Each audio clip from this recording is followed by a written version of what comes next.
Well, hi, good morning, everyone. My name's Madeline. I am with Pacific Coffee Research, and today, this morning, we have Mackenzie Batali of the UC Davis. She's a candidate for PhD, and she has a background in chemistry with working experience in flavor and fragrance manufacturing, and this led to her interest in sensory science and food science, and ultimately to the UC Davis Coffee Center. In her presentation this morning, Mackenzie will discuss the links of chemistry and chemical engineering with coffee brewing science, along with UC Davis's long-term goals in their creation of the Coffee Center. Her research uses sensory science, chemical analysis, the brew control chart, and so many more elements to bring us more and better information about sensory quality in brewed coffee. Her research continues past this project as Mackenzie dives deeper and explores more factors impacting the quality of brewed coffee through further research. Just to also mention is that this is the premier HCA webinar series. So thank you for joining us and partaking. And Mackenzie, I'll let you go ahead and take the stage now. Great. Thank you so much, Madeline. Good morning to everyone who's in Hawaii, and good afternoon to anyone who's on the mainland like me. I'm really excited to share a lot of my PhD work with everyone. So I guess go ahead and get started. So my PhD work is looking among other things, at the impact of time, temperature, and extraction on the sensory quality of drip brew coffee. And I've got a couple of projects here that I've worked on over the last couple of years that I'm really excited to share. So Madeline introduced most of this. I worked designing an R&D for artificial peach flavor at a company in Washington State before I returned to school to study food science at UC Davis, and that's where I got my interest in sensory science and our quality control for our flavor and fragrance manufacturing. And that's what led me to move from my focus in organic chemistry to my focus in sensory science and food science. So to give an outline of the presentation, I'm going to give a little background on the UC Davis Coffee Center. For those of you who haven't heard what we're doing over here in Davis, some history and motivation for the projects we're doing, and then the two main experiments that I've done so far and I'll be talking about today: fractionation of a coffee brew and brew temperature across the coffee brewing control chart. And lastly, I'll wrap up with some future directions, some teasers for maybe some future presentations I hope to give in the next couple of years. So UC Davis is the main agricultural school in California, and it is a world leader in food science, and especially in wine as well. And so we have this world-class facility, the Robert Mondavi Institute. They've got vineyards, food analysis labs, food processing labs, all sorts of things. We're a leading program in food science in the United States. So there's a lot of research on a lot of different food products, but coffee is fairly under-researched. And in 2013, my advisor, Bill Ristenpart, and another professor of chemical engineering, Tanya Kuhl, developed a course called The Design of Coffee, where they wanted to teach chemical engineering concepts using coffee brewing and roasting as a medium. And this caught the attention of a lot of coffee professionals, which led to a partnership with the Specialty Coffee Association for more coffee research. And you might be wondering what chemical engineering has to do with coffee. And it's basically chemical engineers trying to create valuable products from raw materials. So trying to get our green coffee into a delicious cup of coffee. And in the course and in our research, we're looking at the transport phenomena, the transport of heat, fluids, and mass, thermodynamics, heat in relationship to energy, and the kinetics of chemical reactions. And these are all aspects of coffee brewing. We've got all of this in roasting and brewing and So many chemical reactions in roasting. This is sort of how the coffee research came to be. And the current coffee brewing research is sort of at the intersection of chemical engineering and food science. So it started with engineering. And the food science department collaborated. We're looking at physical processes of extraction and then how that relates with food science to the consumable products. So how do these physical processes of extraction impact what we taste when we consume coffee? And this is analyzed through descriptive sensory analysis, consumer preference testing, and chemical analysis of flavors. And basically, we've been doing this at UC Davis on wine and beer for decades. And we want to do for coffee what UC Davis has already done for wine and beer, create a major so people can study coffee science. We've already got a building that we're converting into a world-class coffee research facility and expanding the coursework so we can educate future coffee professionals.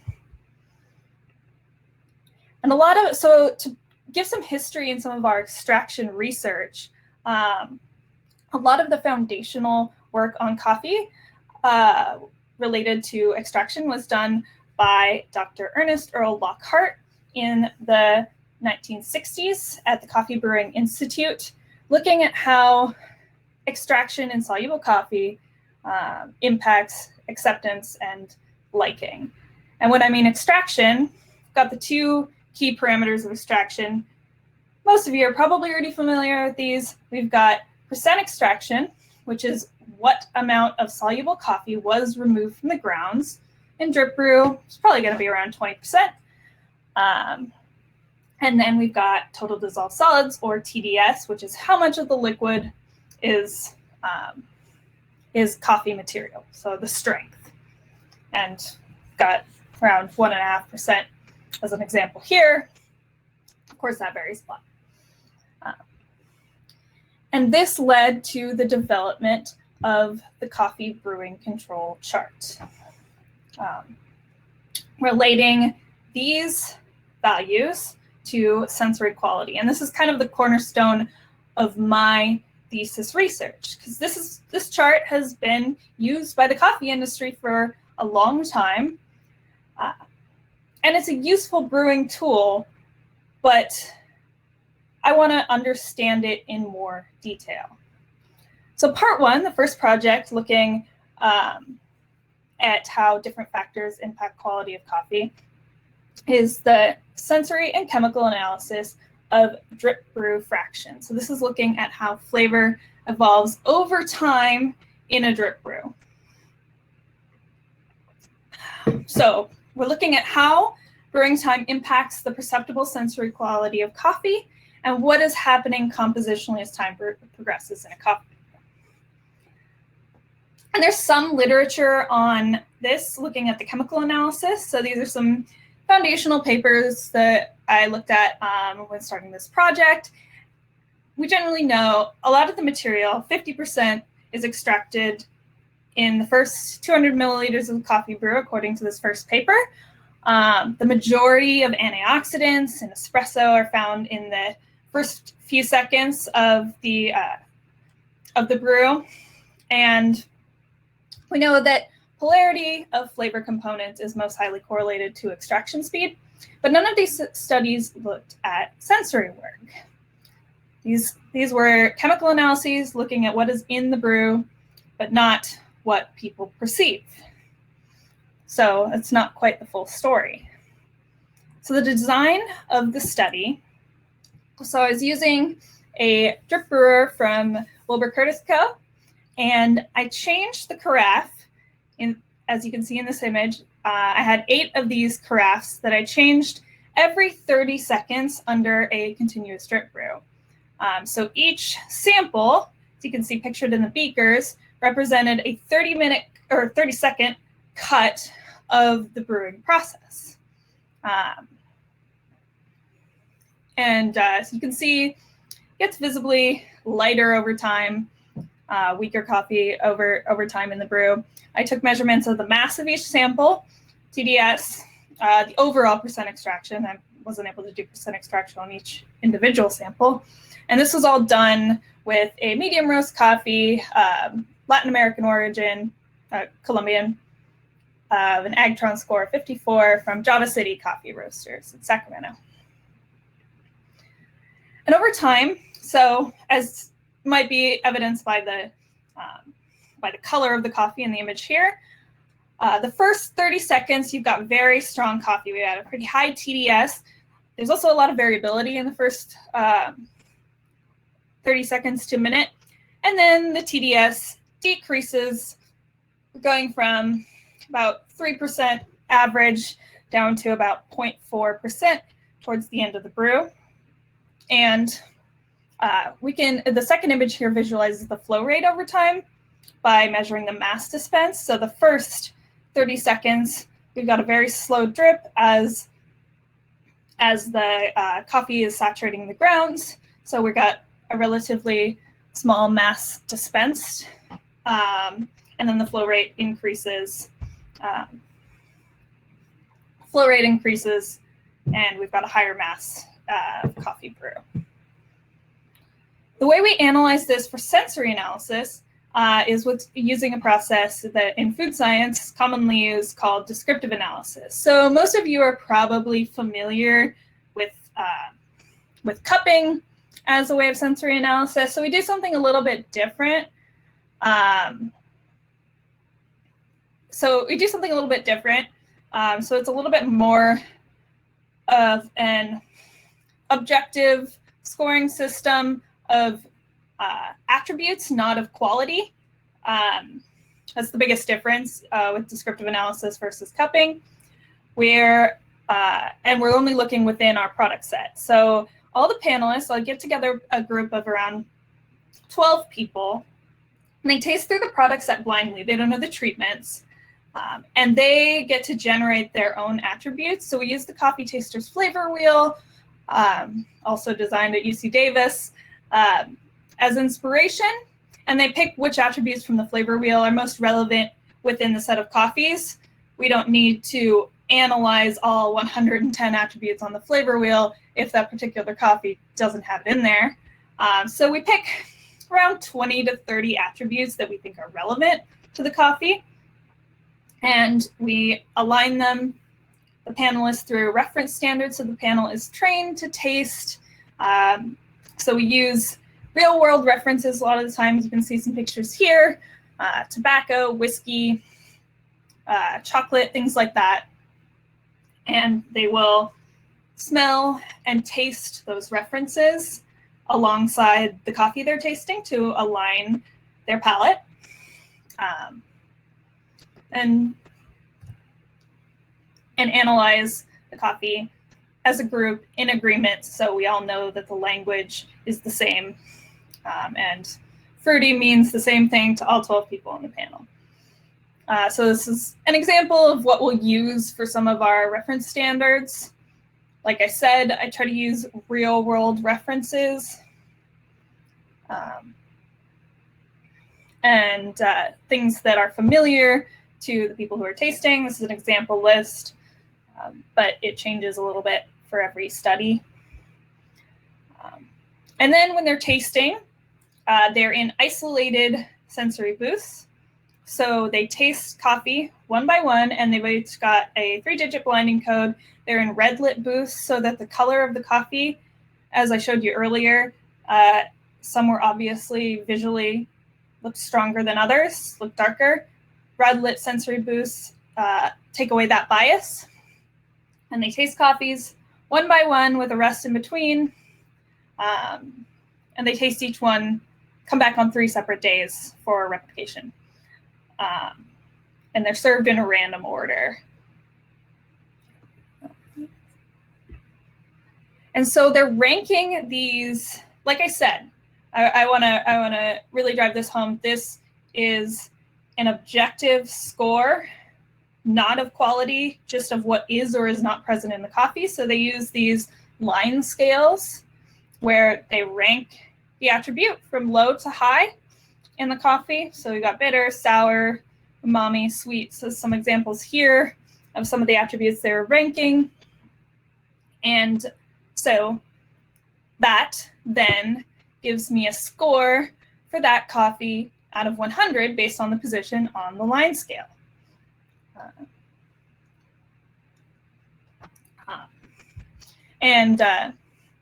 So that gives us data.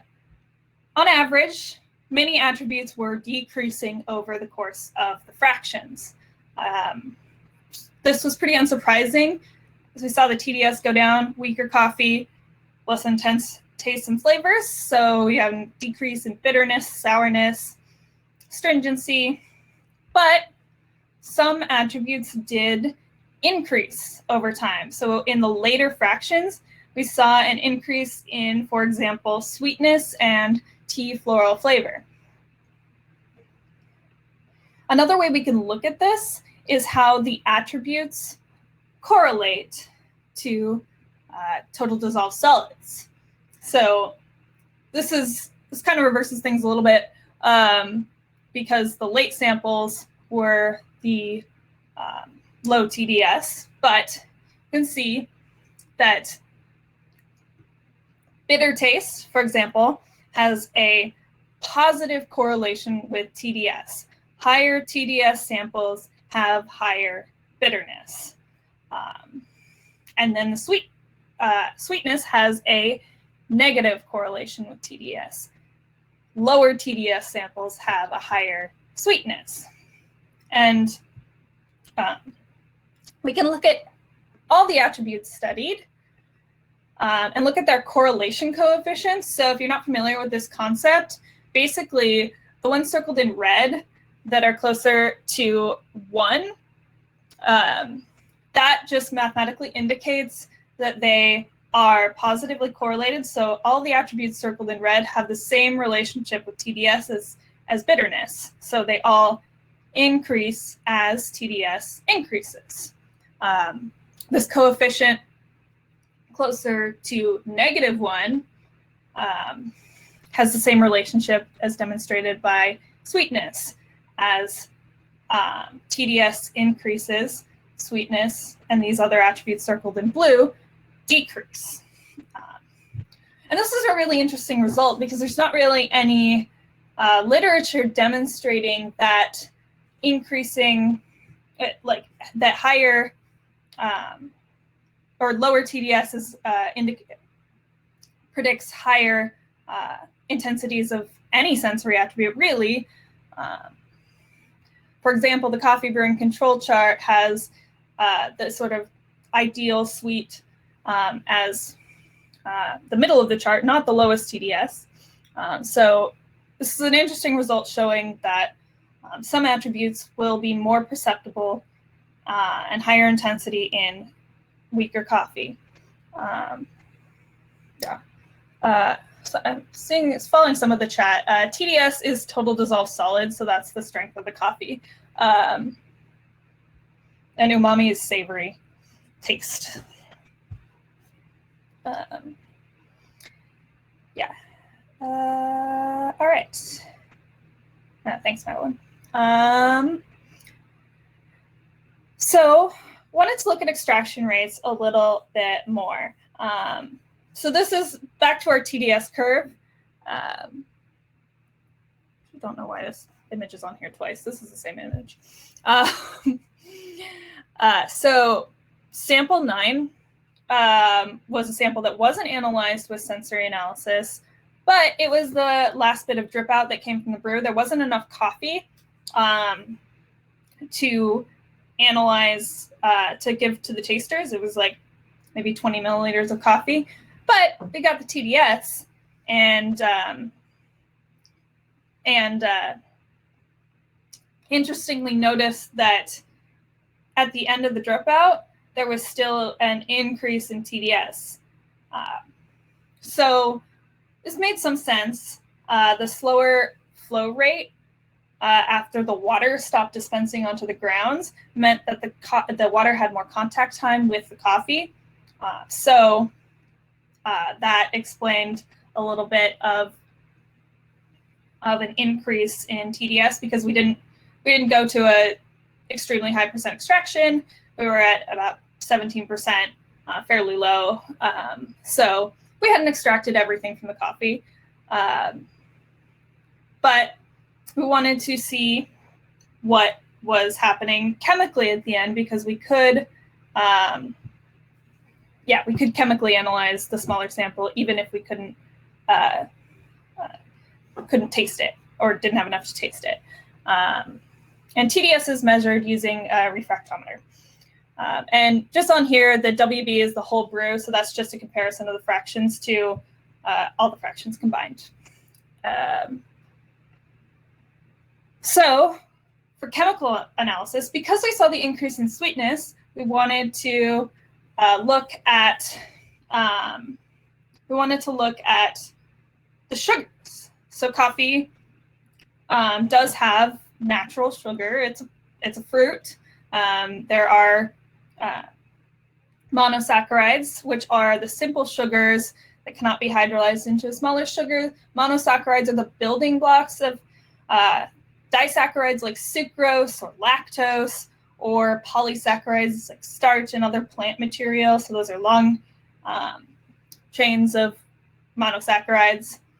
And so we were able to analyze these to see if maybe the sugars weren't extracting as quickly as maybe some other material in coffee, like acids and caffeine that would be more sour and bitter.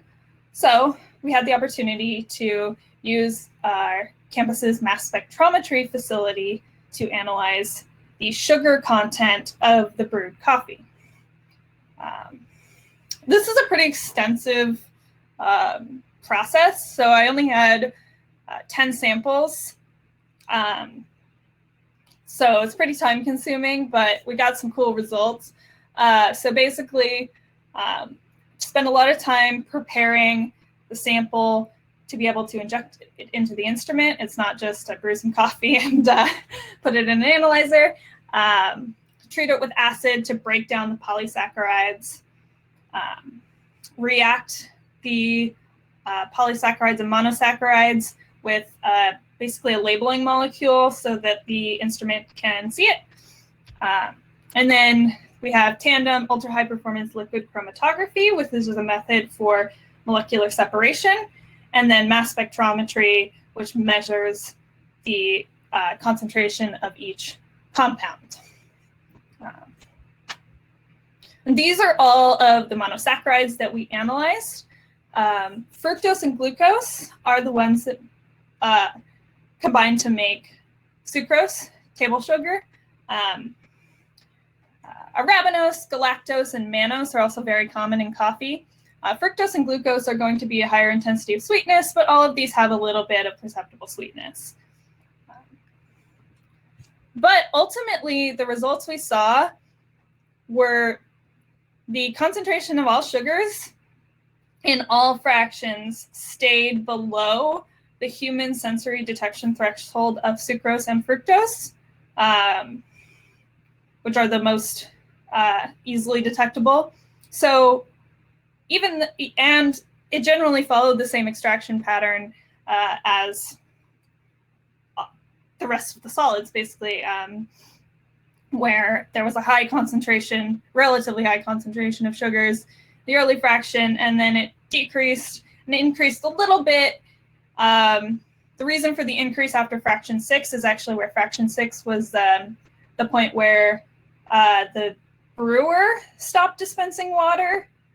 The brew didn't stop because the coffee bed still had plenty of water, but that was when the flow rate slowed. So you see a little bit of an increase in extraction, but all of this is so far under the perceptible threshold for sugars that ultimately we're concluding that extracted sugar is not responsible for sweetness in brewed coffee, at least with the bean we used.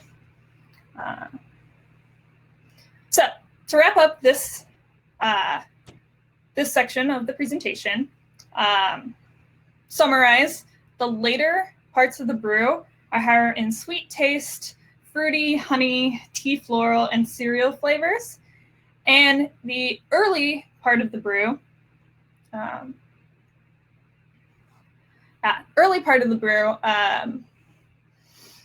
was higher in bitter, sour, umami, astringency, smoky, burnt, and quite a few other attributes. And to answer that question about what is causing the increase in sweetness, so some other non-sugar aroma compounds that could increase perception of honey in cereal might also be extracting later. And it's a well-documented phenomenon that when you have an aroma that the brain associates with sweetness, like fruity or honey, it could increase the perception of sweetness in the absence of sugar, especially when contrasted with samples that were very highly bitter and sour. So my theory here, based on these results, would be that increasing those sorts of sweet associated aromas will increase the perception of sweetness in brewed coffee. And these results are published in the Journal of Science of Food and Agriculture. It is behind a paywall, but if you email me, I'll send you a copy. It's not a problem. So yeah, that's published in the Journal of the Science of Food and Agriculture. And to move on to part 2, we looked at brew temperature and sensory quality across the coffee brewing control chart. So to remind, we talked about this earlier, got our classic coffee brewing control chart looking at the mass relationship between TDS, total dissolved solids, the strength of the coffee, the extraction yield, or the percent extraction, as well as the brew formula. So the dose, brew ratio. And some of the issues with this chart from a sensory perspective is, so I talked about the process of descriptive analysis. Descriptive analysis is an objective measure of what is and isn't present. It doesn't state quality. There's an entirely different field of sensory science, which I'm not presenting on because it's not my research, looking at consumer preference. And that's going to look at what people like.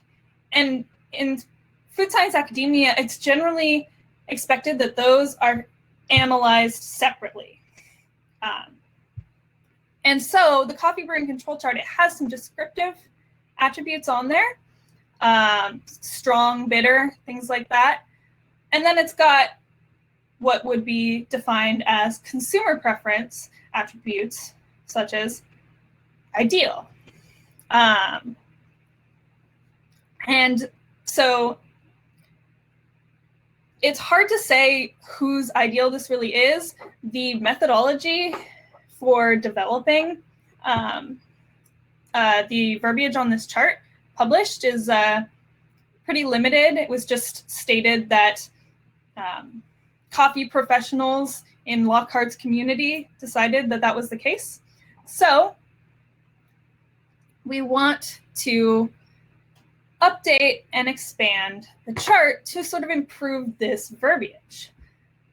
We've got so many more sensory attributes than just bitter, underdeveloped, strong, and weak. And I want to know how these relate to the coffee brewing control chart space. So we've been working on a big project. Several other people have done experiments related to this, looking at how specific sensory attributes change in respect to the coffee brewing control chart.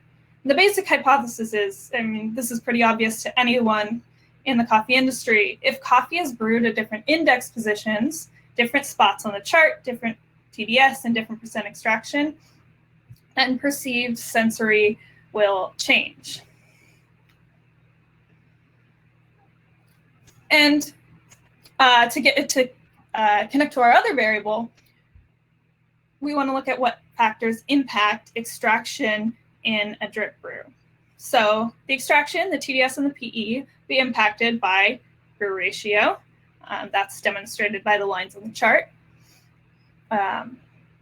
Grind size, pretty well known that a smaller grind size will brew a stronger coffee. The water mineral content is something that that impacts extraction. I haven't done a lot of research into that, but Chris Hendon has a great book, Water for Coffee, on that. The brewing time and duty cycle, which I'll get into a little bit. Slower brew, slower flow rate will extract more. And then water temperature. Hotter water will extract more material. But if extraction is controlled, do any of these factors make a difference? If you brew to a TDS of 1.25 and a percent extraction of 20 at different grind sizes or different water temperatures, will they have different sensory qualities? And that's the question here, looking at different water temperatures. So why do we care about this? For a more extreme example, it's generally accepted that cold brew and versus hot brewed coffee that is then iced will have different sensory qualities. This is a future project, actually. Different flavor compounds chemically will extract more at different temperatures. Brewing at a lower temperature could be more energy efficient. But based on all of this, hot brew coffees brewed at at the same extraction, brewed at different temperatures, we would hypothesize would have a different sensory profile.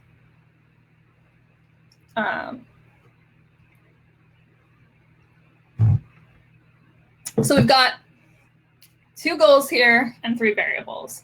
Looking at the impact of extraction, total dissolved solids, and percent extraction on sensory quality, and the impact of brew temperature at fixed extraction on sensory quality. So our experimental design here, 27 samples brewed at 3 water temperatures, 87 degrees Celsius, 90 and 93. That was the largest range we could do on the same drip brewer.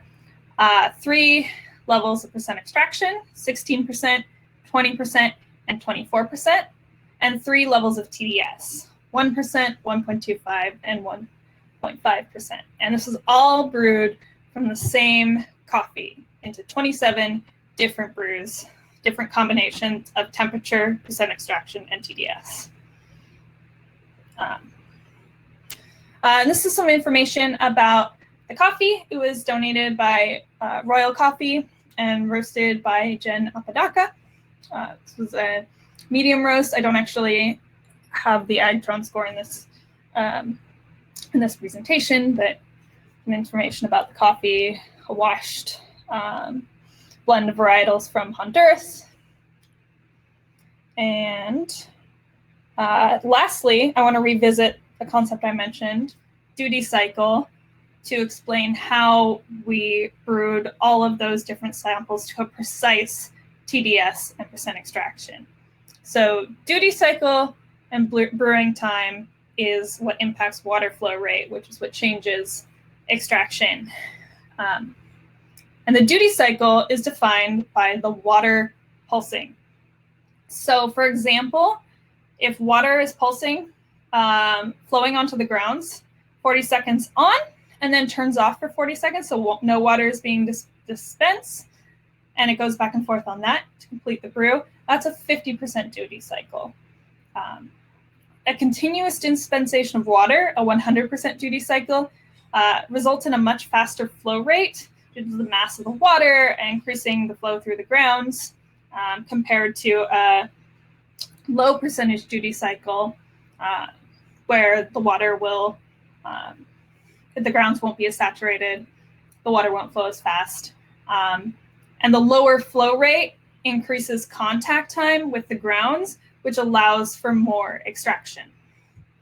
So we can change the duty cycle on the same drip brewer these super programmable Curtis brewers to extract all over the chart really consistently and precisely. So you can change the dose, grind size as well. Had to change grind size a little bit, especially to get the high TDS, low percent extraction, and the low TDS, high percent extraction. But dose, grind size, and duty cycle, we can brew very precisely to whatever extraction we want. So that we're not changing variables by using different brewers or something like that. And because hotter water will increase extraction, we change the brewing to keep the position on the coffee brewing control chart, the extraction, the same at different brewing temperatures. So trying to brew to a 1.5% total dissolved solids at a 20% extraction. At 87 degrees, got a grind size of 3, so a relatively fine grind size. And then this is, I believe, a 67% duty cycle. And then to try to correct for the increase in water temperature to brew that at 93 degrees, changed the grind size to coarser, but that overcorrected a little bit, which is why we were able to change the duty cycle really precisely, because just changing grind isn't quite enough. So then go to a longer brew time when the 50% duty cycle got them to be brewed to the nearly the exact same TDS and percent extraction. And so we analyzed data the same way with the same descriptive analysis panel, but so I'll skip through revising that. And so to visualize the data, it's a little more complicated than my last project because fractionation, basically there were 2 continuous variables, fraction time and attribute intensity. But when you've got 27 coffees that are a combination of 3 different variables and 30 attributes we evaluated, it's not quite so simple to visualize it attribute by attribute. So I want to introduce a concept of multivariate data visualization.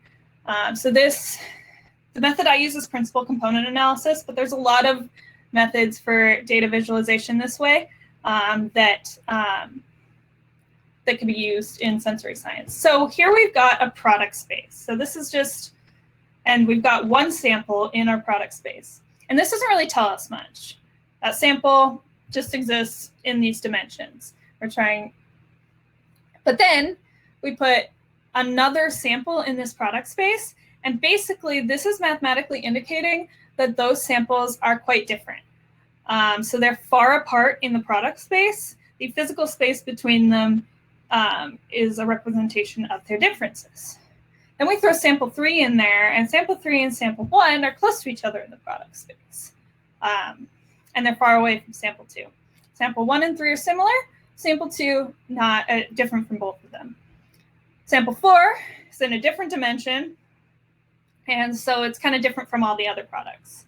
So we can see some products are similar, some products are different. This still doesn't mean that much. So then we have to put the variables, the drivers of difference. So we can put these arrows on here. And so then this indicates that sample 1 and 3 are defined by fruity as an attribute. Sample 2 is defined by burnt flavor as an attribute, and sample 4 is defined by chocolate as an attribute. And that's what drives all of their differences and similarities.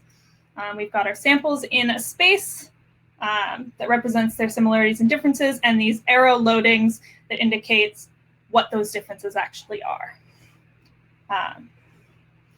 And to move on, it's going to get a little more complicated because I have 27 samples, not 4. And they're coded like this. So we've got each sample is represented by brew temperature / TDS / percent extraction. but I'll color code things to make it a little more easy to see. So this is a PCA, a principal component analysis of all of the products, and it's color coded to show the separation by total dissolved solids. So there's really clear separation here. The low TDS samples are generally low in most intensities. There's some black tea flavor, nutty, and fruity, sort of pointing towards the left side of the graph. The medium TDS, the 1.25 TDS samples are in the middle, and then the high TDS in brown is defined by a lot of these similar attributes as we saw in the fractionation project: sour, astringent, bitter, viscous, ashy. Very clear separation by TDS. TDS is the major driver of difference. Then we can color code it by percent extraction. We still see some difference. It sort of separates diagonally. So in red, we've got the high percent extraction. And then in purple, there's a low percent extraction, or medium percent extraction, 20% extraction. And blue is the low percent extraction. So that's defined by some like berry, citrus, and sour, whereas it's a little bit more blurred than the TDS, like high TDS, high percent extraction, ashy, earthy, rubber, and then low TDS, high percent extraction, just black tea. And then when we color code by brew temperature, there's really no clear pattern. Statistical analyses didn't indicate substantial differences by brew temperature, and that's really clearly illustrated by the color coding here. I mean, I don't see any pattern. If you see something, tell me. But the statistics don't really show any differences by brew temperature at fixed extraction. The different levels of temperature are scattered across this product space. And there's a more simple way to visualize this by overall variable. So this is a spider plot of attribute intensities. So by TDS, all of the attributes with an asterisk had statistically significant differences. So high TDS, higher bitter, sour, citrus, fermented, many of these things. A lot of differences by TDS. Differences in intensity by percent extraction. There are a few, especially sour, citrus, and fermented. Generally, sour associated flavors change a lot with percent extraction. And then brew temperature, the three levels basically superimpose, and you see very little difference there. So to conclude this, of the three independent variables, TDS, percent extraction, and brew temperature, total dissolved solids is the most significant driver of sensory differences, followed by percent extraction. And within the range measured, brew temperature has a limited impact on sensory quality of coffee at fixed extraction. So let's take it back to the coffee brewing control chart. There's a really interesting way of visualizing this, because ultimately the goal is to update and expand the coffee brewing control chart. We're trying to design a new brewing control chart that uses all of our sensory data. So how do we put all of these attributes back on the chart?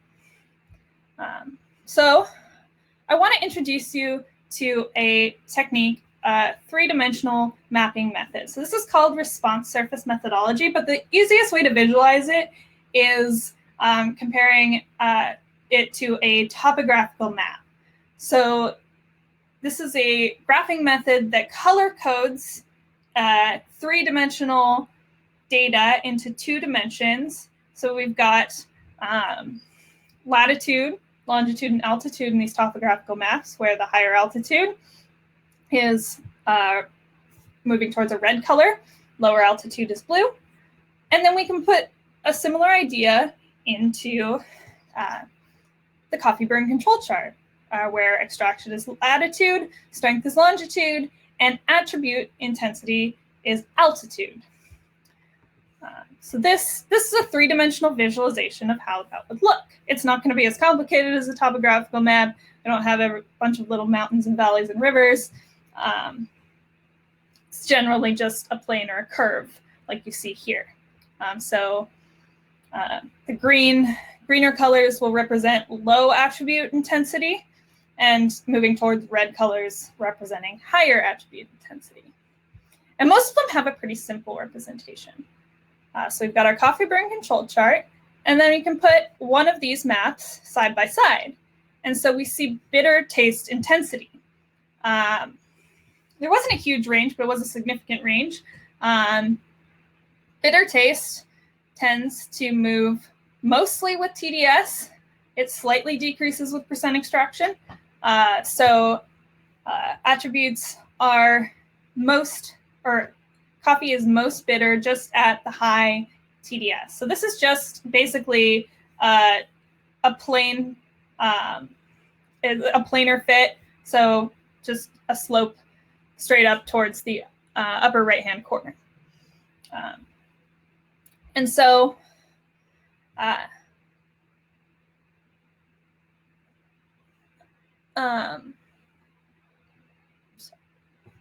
So these are attributes that scaled with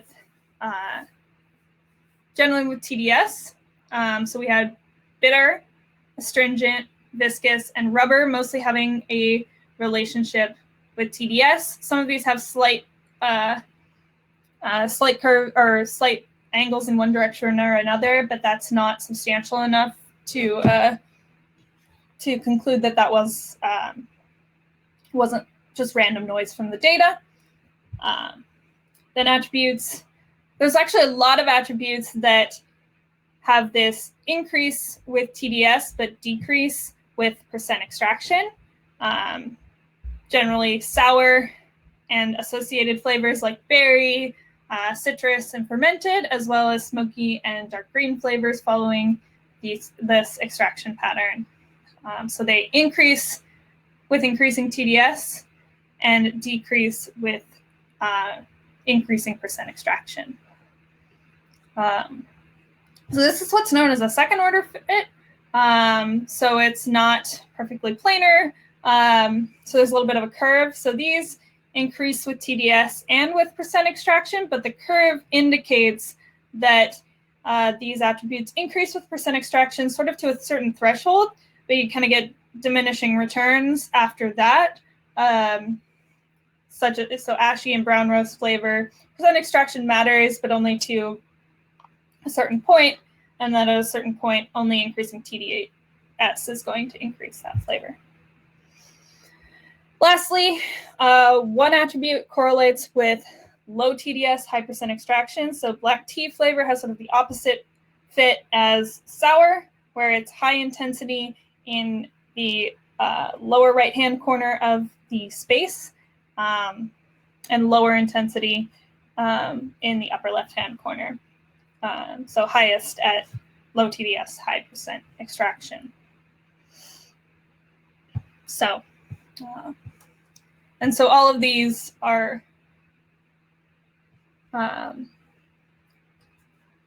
ways we can visualize this and visualize these results in relationship to the coffee brewing control chart. And again, we want to look at chemical measures of quality.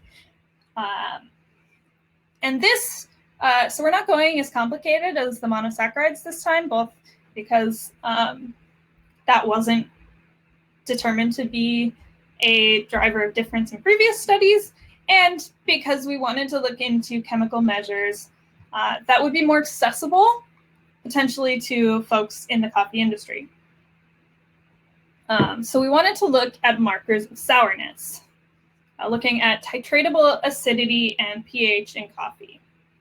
So we're going to have a little bit of a review of high school chemistry. So pH, probably all familiar with the concept.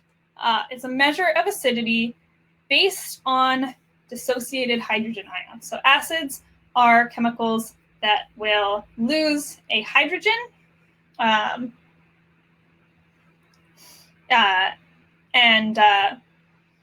So the more of these hydrogen protons you have, the higher the acidity and the lower the pH. Mathematically, this is calculated. pH is the negative logarithm of the hydrogen ion concentration. And because it's logarithmic, that means it's not a linear scale. So pH goes from 0 to 14, with 0 being the most acidic here, and 14 being the most basic. But the difference between 1 and 2 is not the same as the difference between 3 and 4. And I don't need to get too into the math. And one of the issues with this is because it's measuring concentration of dissociated hydrogen, not all acids completely dissociate and break apart. Most of the acids in coffee are weak acids that don't dissociate fully, like citric acid, acetic acid, which is vinegar, malic acid, and some others. So titratable acidity is a measure of the total acid concentration in a liquid. Because these undissociated acids still contribute to flavor and aroma.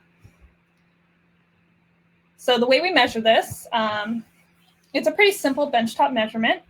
So we need a pH probe, sodium hydroxide, some standards. So we have these probe here. We take 50 milliliters of coffee. You read the initial pH. Coffee's around pH 5. And then we use what's called a burette here to add a 0.1 molar solution of sodium hydroxide, drop by drop, add it to the coffee while measuring the pH until the coffee reaches a pH of 8.2. And then we can just compare the volume it takes for 50 milliliters of coffee to reach that target pH to other products to determine the relative acidity of our product set. And this is a measurement. A pH probe is relatively easy to acquire if you're interested in doing your own measurements of comparing acidity in coffee. All of this equipment is relatively easy to procure. I won't say a pH probe is cheap if you're buying it as a hobbyist, but if you own a company that is, or if you're in a company that is dedicated to coffee research, pH probe is a lot easier to get your hands on than a mass spectrometer. So that's why we wanted to move into using a measurement that could be taught and expanded in the coffee industry to make our work a little more accessible.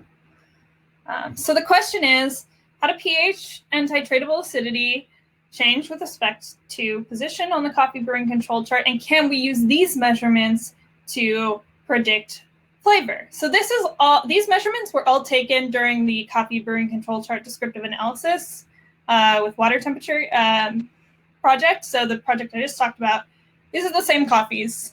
And these measurements were taken during the sensory studies. And one of the motivators for looking at this is that sourness is one of the most significant drivers of difference in the coffee samples. Sourness had the highest range of intensity of all attributes studied within the brewing control chart range. So it's one attribute that can really be affected by how you brew the coffee as opposed to the quality of the coffee itself. Obviously, different coffees will have different sourness as well, but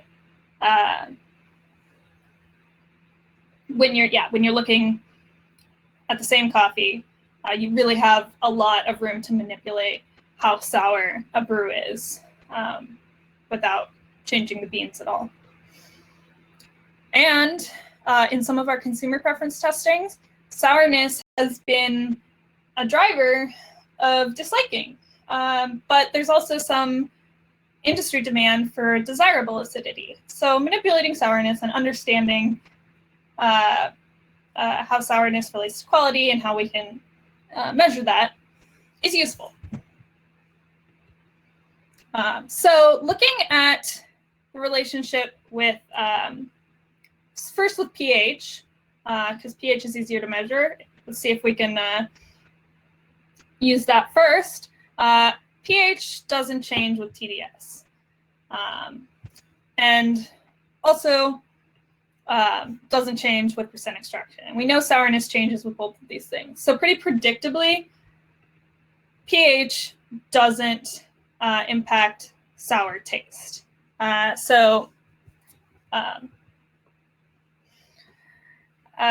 Or pH doesn't predict sour taste, at least in a single bean. We've seen some results. There are pretty clear separations in pH by roast level in a different project a colleague of mine did. So I would still say you can use pH to predict sourness when you're comparing different roast levels in coffee. But if you're comparing different brews, pH is not a useful tool to predict sourness as expected by our chemical understanding of pH versus titratable acidity. On the contrary, titratable acidity is almost perfectly linearly correlated with TDS. As TDS increases, titratable acidity increases.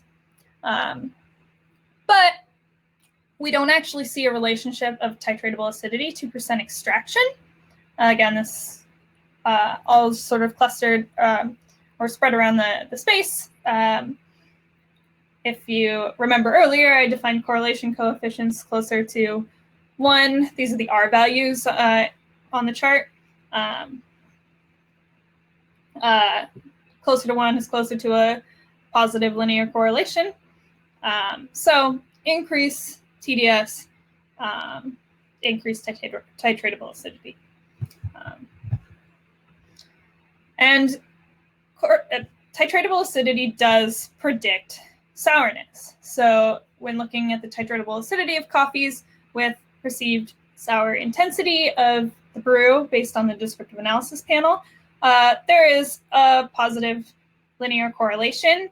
Higher titratable acidity is perceived as more sour. So this does confirm that titratable acidity can be a useful index for predicting sourness in brewed coffee. But finally, it's not quite a perfect story. So we can compare the RSM of sour taste with an RSM of titratable acidity. So these are on different scales, so the color is a little bit different. But you can see I've shown the RSM of sour taste a few times. There is a strong relationship with both TDS and percent extraction, whereas titratable acidity really only relates to TDS.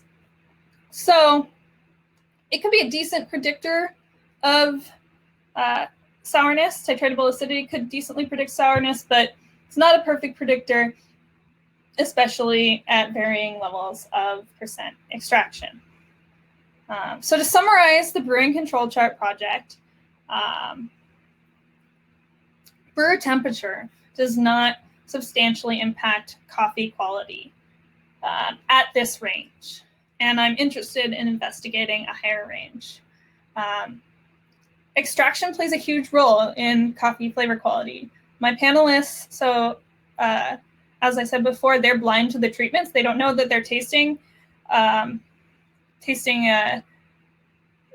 different coffees brewed differently. They just know they're tasting a bunch of coffee. They don't know anything else. And many of them were really shocked to hear that every single coffee that they tasted was brewed or from the same bean. And we're trying to recognize trends because this was just one coffee, but I'm not the only one who's done a project similar to this. I'm just presenting my own data. We actually just had a paper accepted. I can probably drop the title in the chat for the Journal of Food Science. I don't know if it's up yet, on a different similar project at 3 different roast levels. So we're looking at a lot of different projects, looking at extraction and how it relates to quality to try to synthesize all of these results to update and expand the coffee brewing control chart. And lastly, we're starting to see that chemical measures of titratable acidity might be able to predict perceptible sourness at fixed extraction. So that might be another tool beyond TDS and percent extraction that might help us understand the quality of our brewed coffee.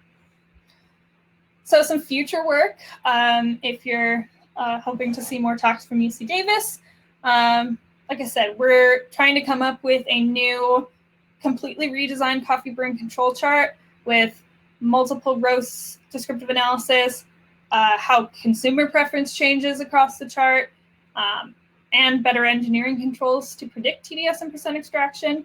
So look forward to a fully redefined coffee brewing control chart. I'm hoping, especially in the current state of the world where I can't have tasters come into the lab, hoping to do more chemical analysis of coffee brew. I want to look at aroma compounds, so some of those flavors, like see if my hypothesis that increase in fruity and honey flavors are actually responsible for the increase in sweetness and fractionation. I've done some work looking at other factors that contribute to brewed coffee quality, looking at how coffee changes with post-brew holding time. And we have upcoming grants to do similar works on coffee brewing control chart style research, looking at different extraction levels on cold brew as well as espresso. So in the next couple of years, hopefully me or my future colleagues will be presenting on some of that work. And with that, I'd like to thank so the professors I work with at UC Davis, Jean-Xavier Guinard, and Bill Ristenpart, as well as Carlito Labria, who owns the mass spec facility, Dr. Scott Frost, who was really one of my first mentors at UC Davis, all of the undergrads who help out with the research at the UC Davis Coffee Center, and of course our sponsors. So we've got grants from Specialty Coffee Association underwritten by Breville for all of the funding for this project, and coordinated by the Coffee Science Foundation. We have Curtis, who donated all the brewers, Java City in Sacramento that donated the coffee for my first study, Royal Coffee and donated the coffee for my second study. It was roasted by Jen Apodaca. And yeah, I'd like to thank the Hawaiian Coffee Association for inviting me to speak. This is a great opportunity, and I'd love to take any questions. A lot of notes there. A couple of questions. One that Sharon did ask was, she's curious about how some flavors maybe mask, or some attributes might mask others at those different times of the brew. So when we were talking about, you separate out 30-second increments of a brew, and we had higher perceived sweetness later on versus earlier on, but that didn't necessarily correlate with the actual dissolved sugars in there. She was curious to know, is that due to the higher TDS earlier on, which is the higher perceived bitterness, and maybe that bitterness is kind of masking our ability to perceive sweetness? Yeah, that's a great question, and you're spot on there. That's what I think is happening as well. I don't actually think so. I still think the sugars, regardless of whether they're being masked or not, aren't actually we're not having our sweet receptors stimulated by sugar in the coffee. There's just not enough of it there. But I don't actually really think that you're going to see an increase in the concentration of things like beta-damascenone, which is a honey flavor, other compounds that contribute to those flavors. I do think that it's the relative ratio, as all of the acids and the caffeine, chlorogenic acids, bitter compounds are in high concentration in the high TDS samples. Those do mask the other complexities maybe in the coffee. Yeah. That's kind of what I assumed. And Sharon, let me know if I did get that right and if we explained that correctly. But in just looking at that data, that's what I assumed is happening as well. We're perceiving so much more bitterness in that we're not picking up on any of the other nuances that might be available. Another question that came through from Johan was basically on a practical level, how do we impact TDS and percent extraction? So I'm sorry, who was it? Mario did suggest about playing with grind setting. And is that generally what you would default to in a practical level, is playing with your grind setting? Yeah, I mean, it depends on what you're able to change, what you're brewing with. If you have, let's say manual dripper, let's say like a manual pour yeah, over if you're doing if you're doing a pour over, I mean, there's a lot of things you can do. You can we've been trying to do some experiments with doing duty cycle experiments with a V60. So far, no one in our lab has a steady enough hand to make that data reproducible, but you can try out a different duty cycle where you pour for 30 seconds and then you stop for 30 seconds and try different percentages. Sorry, you can't hear me. My audio. I can hear you. Is anybody else having problems hearing? No? Okay. Okay. Just want to make sure. Lost my train of thought. Yeah, so you can experiment with the duty cycle in a manual pour over. Yeah, I would say no one in our lab has been able to do it well enough that we could publish a paper on it reproducibly, because it's kind of hard. But if you're not trying to publish, it's fun to play with that at home and just so you do that. Pulses affect it. Yeah, and I really want to drive home that water temperature is a factor too. Like, you can change the strength by using hotter water, or make weaker coffee by using slightly cooler water. So if you have a kettle that allows for that, to control that, it's an easy thing to do.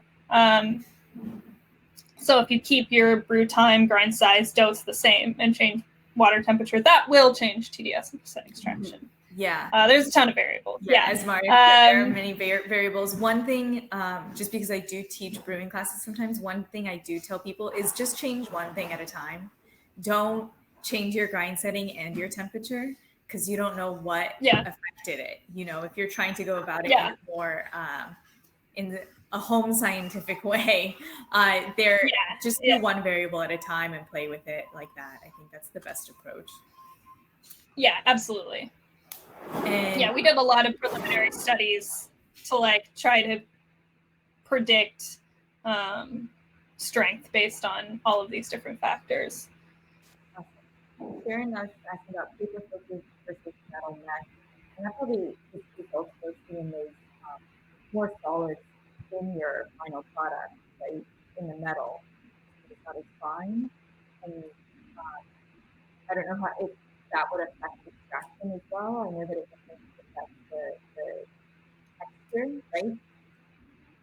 Yeah, I mean, it certainly affects flavor. This is actually an experiment we do in the coffee class, looking at an AeroPress with the paper versus metal filter and French press, and looking at those brews under a microscope.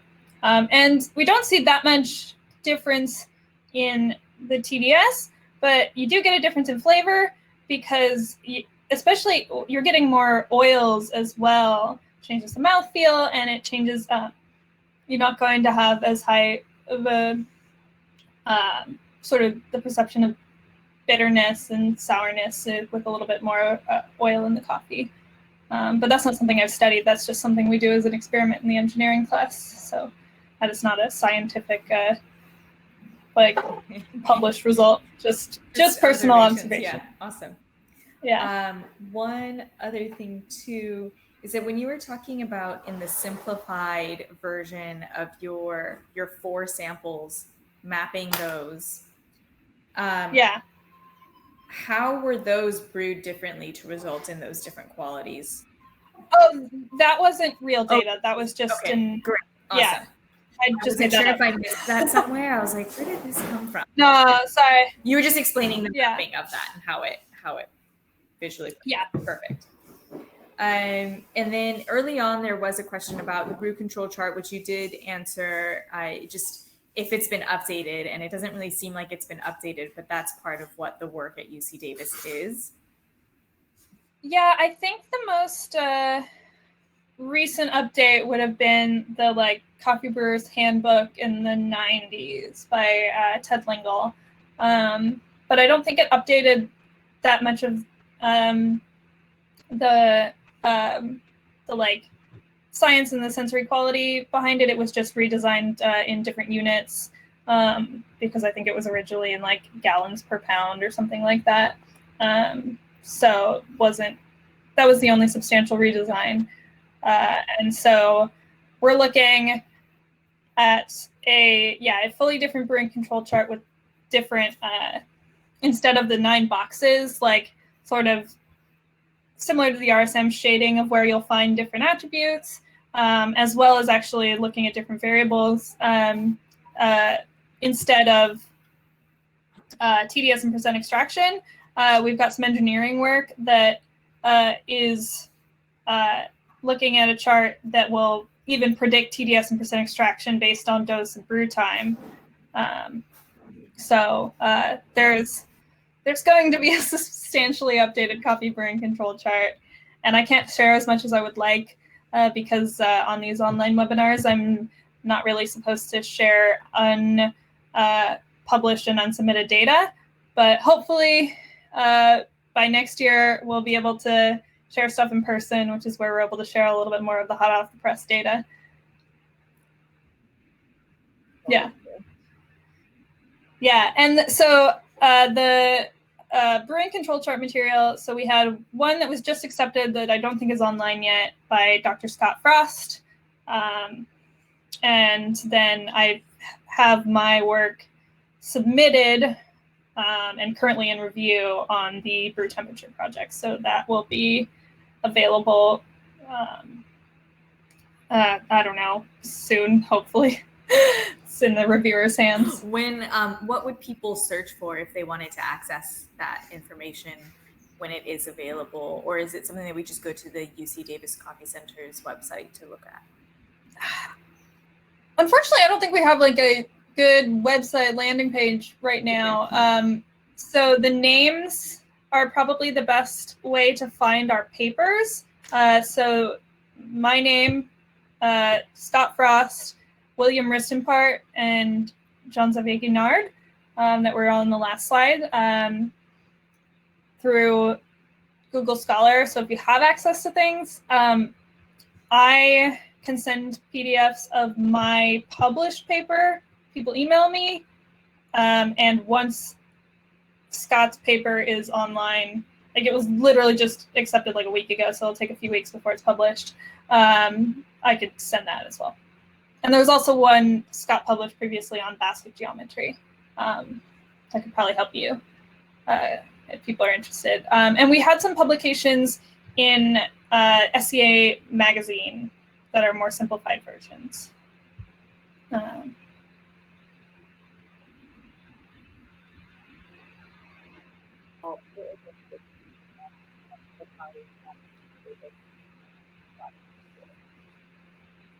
Yeah.